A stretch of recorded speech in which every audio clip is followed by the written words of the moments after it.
اللہ السلام علیکم ورحمۃ اللہ وبرکاتہ۔ معزز سامعین و ناظرین، پچھلی ویڈیو ہم نے بنائی تھی کن چیزوں سے روزہ ٹوٹ جاتا ہے۔ آج کے اس ویڈیو میں بتائیں گے کہ جن چیزوں سے روزہ نہیں ٹوٹتا، ہم اس بھرم میں رہتے ہیں، اس خیال میں رہتے ہیں کہ ہمارا روزہ ٹوٹ گیا ہے۔ آئیے آگے بڑھتے ہیں۔ سب سے پہلے مسئلہ ہے احتلام، یعنی روزے کی حالت میں دن کے کسی بھی حصے میں آپ کا احتلام ہو گیا، یعنی نائٹ فال ہو گیا نیند کی وجہ سے، تو اس سے آپ کا روزہ نہیں ٹوٹے گا۔ دوسرا مسئلہ ہے کسی مرد نے اپنی عورت کے ساتھ رات کے وقت میں ہم بستری کی، رات میں اپنی عورت کے ساتھ ملاپ کیا۔ اب اتفاق سے سحری سے پہلے انہوں نے غسل نہیں کیا، یوں ہی سحری کر لی، بلکہ پورا دن ناپاکی کی حالت میں گزر گیا، اس سے روزے میں کوئی فرق نہیں پڑے گا، روزہ نہیں ٹوٹے گا۔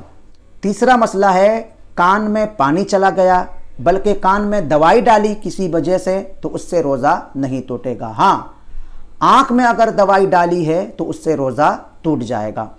اسی طرح ٹوتھ پیسٹ یا وہ منجن جس میں نشہ آور چیزیں ہوتی ہیں، ان کا استعمال نہیں کرنا چاہیے، بلکہ مکروہ ہے۔ ہاں، وہ منجن جس میں نشہ آور چیزیں نہیں ہوتی ہیں، ان کا استعمال کرنے میں کوئی حرج نہیں ہے۔ اس کے مقابلے میں یہ کریں کہ مسواک کیا جائے۔ اب مسواک چاہے کسی بھی لکڑی کا ہو، چاہے پیلو کا ہو یا نیم کا ہو، یا جو لکڑی آپ کو میسر ہو، اس کا استعمال کیا جائے۔ کچھ لوگوں کا خون نکلتا ہے دانت سے، تو دانت سے اگر خون نکل رہا ہے، اب اگر وہ خون آپ پھینک دیتے ہیں باہر، تو اس سے آپ کے روزے میں کوئی فرق نہیں پڑے گا۔ ہاں، اگر آپ نے وہ خون نگل لیا تو اس سے پھر آپ کا روزہ ٹوٹ جائے گا۔ اسی طرح بھول کر کھا پی گیا تو اس سے روزہ نہیں ٹوٹے گا۔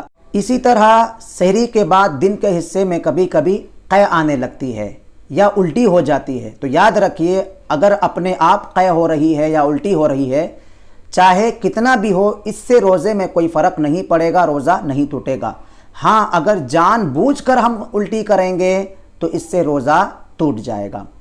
اسی طرح سرما لگانے، تیل لگانے، خوشبو لگانے، بال کاٹنے، ناخن ترشوانے، ان تمام چیزوں سے روزہ نہیں ٹوٹے گا، روزہ مکمل ہو جائے گا۔ مشت زنی یعنی ماسٹربیوشن کرنے سے اگر منی نکل گئی تو اس سے روزہ ٹوٹ جائے گا۔ ہاں، اگر منی نہیں نکلی ہے تو اس سے روزے میں کوئی فرق نہیں پڑے گا۔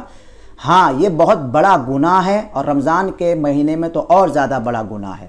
انجیکشن یعنی کسی انسان کو اگر گلوکوز کی ضرورت ہے، اگر انجیکشن کے ذریعے اگر وہ گلوکوز لے رہا ہے تو کوئی حرج نہیں ہے، روزہ نہیں ٹوٹے گا۔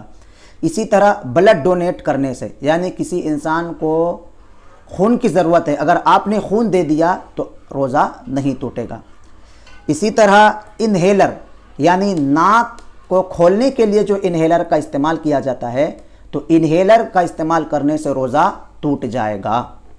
یاد رکھیے قدرتی طور پر ہمارے منہ میں جو تھوک پیدا ہوتی ہے، ان کو نگل لینے سے، یا بلغم جو آتا ہے، بلغم کے نگل لینے سے روزہ نہیں ٹوٹے گا۔ اس سلسلے میں ایک اصول یاد رکھیے، پیٹ کے اندر کی کوئی چیز جیسے بلغم، تھوک یا قے وغیرہ اندر سے نکلی اور کم ہے اور آپ نے اس کو نگل لیا، اندر کی چیز اندر نگل لی، تو اس سے روزے میں کوئی فرق نہیں پڑے گا۔ ہاں، باہر کی چیز آپ نے کھائی یا باہر کی چیز پی لی تو اس سے روزہ ٹوٹ جائے گا۔ تو دوستو، یہ ویڈیو اگر آپ حضرات کو اچھی لگے تو دوستوں کو شیئر کریں اور ہمارے چینل کو سبسکرائب بھی کر دیں۔ السلام علیکم